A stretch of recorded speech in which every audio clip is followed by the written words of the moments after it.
ನಮ್ ಜೊತೆ ಇದ್ದಾರೆ ಸಪ್ನಾ ಮೇಡಮ್, ಸೀಸನ್ 7 ನ ಸ್ಟೂಡೆಂಟ್. ಹಾಯ್ ಮ್ಯಾಮ್, ಹೇಗಿದ್ದೀರಾ? ಚೆನ್ನಾಗಿದ್ದೀನಿ ಸರ್. ಮೇಡಮ್, ಹೇಗ್ ಕಲಿತಾ ಇದ್ದೀರಾ? ಏನ್ ಅನಿಸ್ತಾ ಇದೆ? ಬಿಫೋರ್ ಜಾಯ್ನಿಂಗ್ಗೂ ಇವಾಗ ಯಾವ ತರ ಹೋಗ್ತಾ ಇದೆ ಕ್ಲಾಸಸ್? ಬಿಫೋರ್ ಜಾಯ್ನಿಂಗ್ ನನಗೆ ಅಷ್ಟೊಂದು ವಿಡಿಯೋಸ್ ನೋಡಿದೆ, ಬಟ್ ನನಗೆ ಏನೂ ಟಚ್ ಇರಲಿಲ್ಲ ಸರ್. ಈ ಥರ ಮಾಡಬೇಕು, ಬಲೂನ್ ಡೆಕೋರೇಷನ್ ಆದರೆ ಈ ಥರ ಮಾಡಬೇಕು, ಅದ್ರ ಪ್ರಾಪ್ಸ್ ಎಲ್ಲ ಹಿಂಗಿರುತ್ತೆ ಅಂತ ಯಾವುದೂ ಐಡಿಯಾ ಇರಲಿಲ್ಲ. ಜಸ್ಟ್ ಯೂಟ್ಯೂಬಲ್ಲಿ ನಿಮ್ಮ ಪೇಜಲ್ಲಿ ನೋಡಿದ್ ಬಿಟ್ರೆ ನಮ್ಗೆ ಇದೇ ಥರ ಮಾಡಬೇಕು, ಇದೇ ಥರ ಶೇಪ್ ಬರುತ್ತೆ, ಆರ್ಟ್ಸ್ ಆಗಲಿ ಒಂದು ಈವೆಂಟ್ ಆಗಲಿ ಅಂತ ನಮ್ಗೆ ಯಾವುದೂ ಐಡಿಯಾ ಇರಲಿಲ್ಲ. ಇಲ್ಲಿ ಬಂದಮೇಲೆ ಸ್ಟೆಪ್ ಬೈ ಸ್ಟೆಪ್ ಕಲ್ತ್ಕೊಂಡ್ಮೇಲೆ ನಮಗೆ ಅರ್ಥ ಆಗ್ತಾ ಇರೋದು ಸರ್. ಅದನ್ನ ಕಲ್ತ್ಕೊತಾ ಇರೋದು ಸರ್. ಖುಷಿ ಆಗ್ತಾ ಇರೋದು.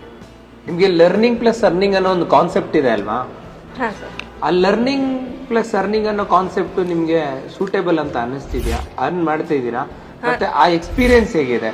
ಹೊರಗಡೆ ಪ್ರಾಕ್ಟಿಕಲ್ ಎಕ್ಸ್ಪೀರಿಯನ್ಸ್ 80% ಪ್ರಾಕ್ಟಿಕಲ್ 20% ಥಿಯರಿ ಅಂತ ಹೇಳಿದ್ವಲ್ಲ, ಅದು ಎಷ್ಟು ಇಂಪ್ಯಾಕ್ಟ್ ಆಗ್ತಿದೆ ನಿಮ್ಗೆ? ತುಂಬಾ ಇಂಪ್ಯಾಕ್ಟ್ ಆಗ್ತಾ ಇದೆ ಸರ್. ಯಾಕಂದ್ರೆ ಬೇರೆ ಕಡೆ ಹೋದಾಗ ಬರೀ ಟೀಚ್ ಮಾಡ್ತಾರೆ, ಕೋಚಿಂಗ್ ಮುಗಿಸ್ಕೊಂಡು ಅವ್ರ ಪಾಡಿಗೆ ಹೋಗ್ತಾರೆ, ಇನ್ಸ್ಟಿಟ್ಯೂಟ್ ಅವ್ರ ಪಾಡಿಗೆ ಅವ್ರು ಇರ್ತಾರೆ, ಟಚ್ ಅಲ್ಲಿ ಇರಲ್ಲ. ಬಟ್ ಈ ಇನ್ಸ್ಟಿಟ್ಯೂಟ್ ಅಲ್ಲಿ V.9 ಇನ್ಸ್ಟಿಟ್ಯೂಟ್ ಅಲ್ಲಿ ಹೆಂಗಿದೆ ಅಂದ್ರೆ ಲರ್ನಿಂಗ್ ಪ್ಲಸ್ ಅರ್ನಿಂಗ್ ಅಂತಂದ್ರೆ ನೀವು ಯಾವ್ದಾರ ಈವೆಂಟ್ ಇದ್ರೆ ನಮ್ಗೆ ಹೇಳ್ತೀರಾ, ನಾವು ಅಲ್ಲೋಗಿ ವರ್ಕ್ನು ಮಾಡ್ತೀವಿ, ಪ್ಲಸ್ ನೀವು ಅದಕ್ಕೆ ಇಷ್ಟು ಅಂತ ನಮಗೆ ಅರ್ನಿಂಗ್ ತರನು ಅಮೌಂಟ್ ನೀವು ಪೇ ಮಾಡ್ತೀರಾ. ಅದು ತುಂಬಾ ಖುಷಿ ಆಗ್ತದೆ ಸರ್. ಕಲ್ತ್ಕೊಂಡೇನೆ ನಾವು ಅಮೌಂಟ್ ಇದು ಮಾಡ್ತಾ ಇದೀವಿ ಅಂದ್ರೆ ತುಂಬಾ ಖುಷಿ ಅನ್ಸುತ್ತೆ ಸರ್.